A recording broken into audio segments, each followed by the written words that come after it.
Hello, Feuzion. My name is Alex Hughes, host of Feuzion News. Today is January 23rd, 2017. It is 3 p.m. here on the East Coast, noontime on the West Coast. And I have a very special guest on my show today, Pat Forde, Yahoo Sports columnist. So, Pat, how are you doing today? Doing great, Alex. How about yourself? Good. So, I got to ask you, should the Patriots be more afraid of the Falcons than the commissioner of the NFL is afraid of the Patriots? No, I don't think so. I think the commissioner should be more afraid because this is definitely an eat crow scenario for Roger Goodell. They applied a 4-game suspension at the end of a long and very bloody feud over Deflategate to Tom Brady, and it didn't hurt them in the slightest.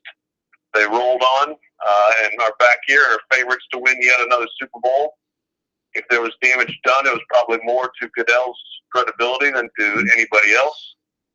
And if he has to hand over the trophy to those guys, I think that would be a bit of an awkward situation for him come early February. Now, what do you think would be going through Roger Goodell's mind if, in fact, the Patriots do win the Super Bowl this year? I'm sure he would simply be hoping that he could get through the Lombardi Trophy presentation without it being too terribly embarrassing. That this is the kind of thing where,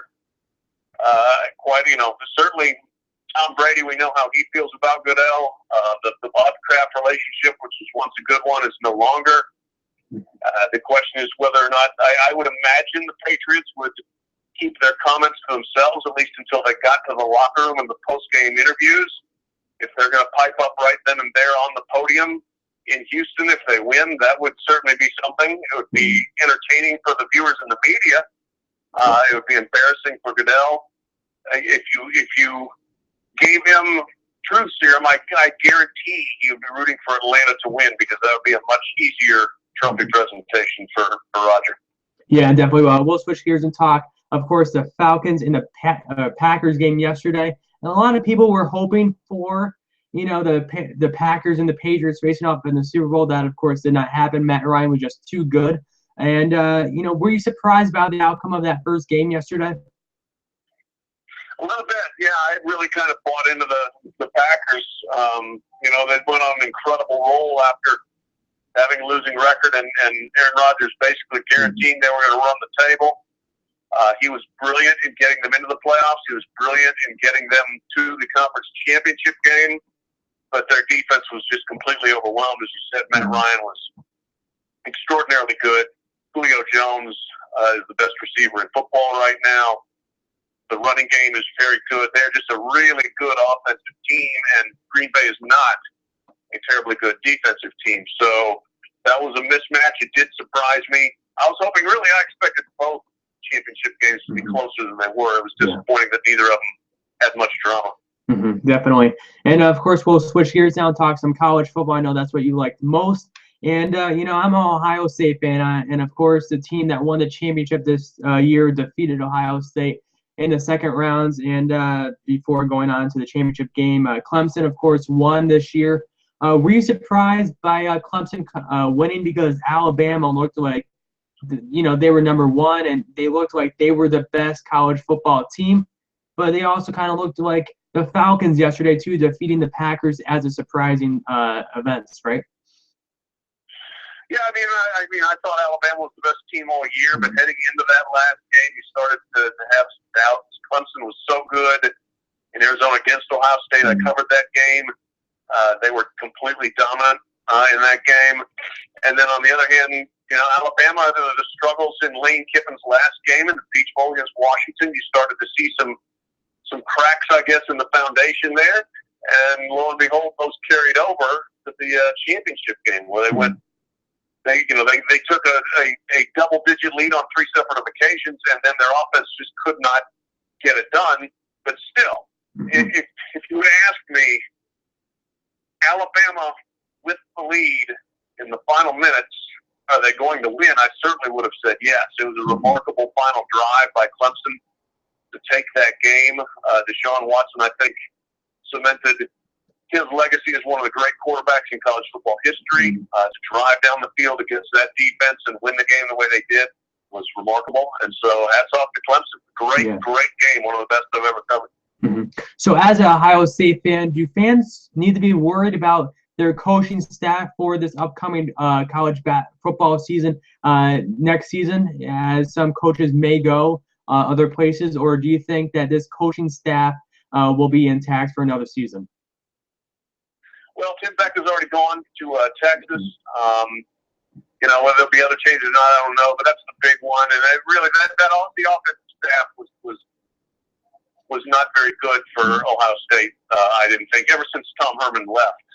There were problems on that side of the ball. I didn't think they were very creative from a game plan standpoint. I didn't think they had a plan B when things didn't go well. If you go back to the Michigan State game in 2015, if you look at the Clemson game this past year, they just didn't adjust. They just kind of seemed to seize up almost. So, you know, I think some changes should help them. They're bringing in Kevin Wilson, who was the head coach at Indiana.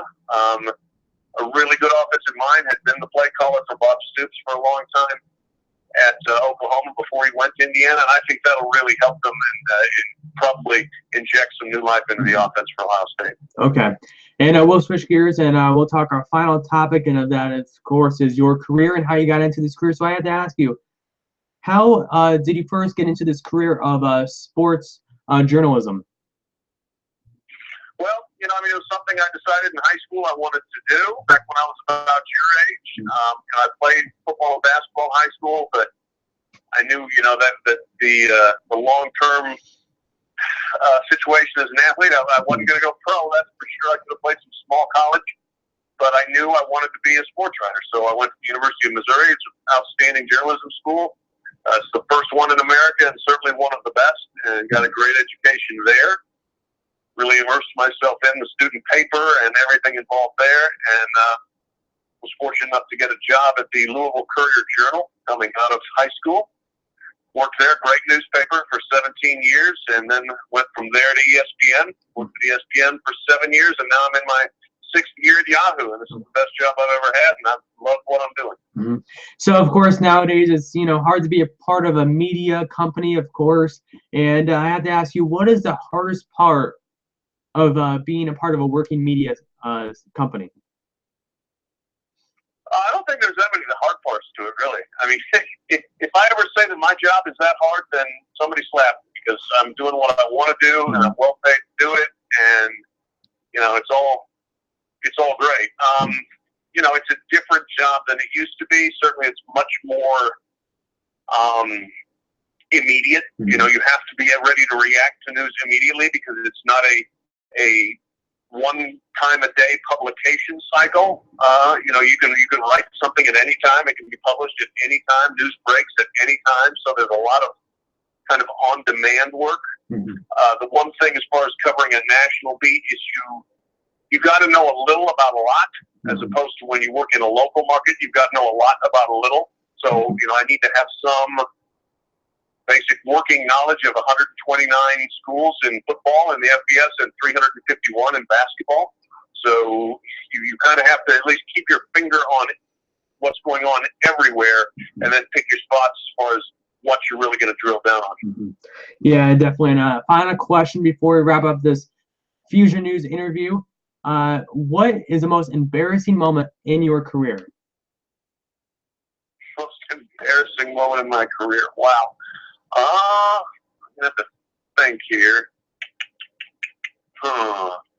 What comes to mind? I guess I would say I was covering a game in the 2006 NCAA basketball tournament in Minneapolis between Villanova and Florida. Florida went on to win the national title.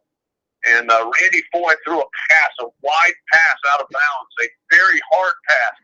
And I put up my hands to catch it, and it went right through and just bashed my face and went back onto the court right up on my face. That was a little bit of a lack of skill and grace there, and showed that I've been out of playing condition for a while. Yeah, well, hopefully that never happens again, right? Absolutely. 10 years ago, let's keep it that way. Yeah, definitely. Okay. Mr. Forde, I want to say thank you for coming on my show today. And where can fans follow you on Twitter and read your articles online.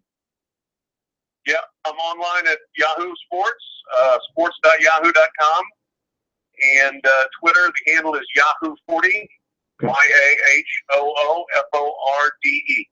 Okay, great. Thank you, Mr. Forde, for coming on my show today. And I definitely appreciate you taking the time to come on. You bet. Good luck with your career, Alex. Thank you. Fuse Nation, I just wrapped up that Feuzion News episode. Be sure to like the video, comment below what you thought about the show as well. Big week of Feuzion News this week. I'll be announcing my guest for later this week as well in the next few days. Fuse Nation, be kind to one another. See you tomorrow.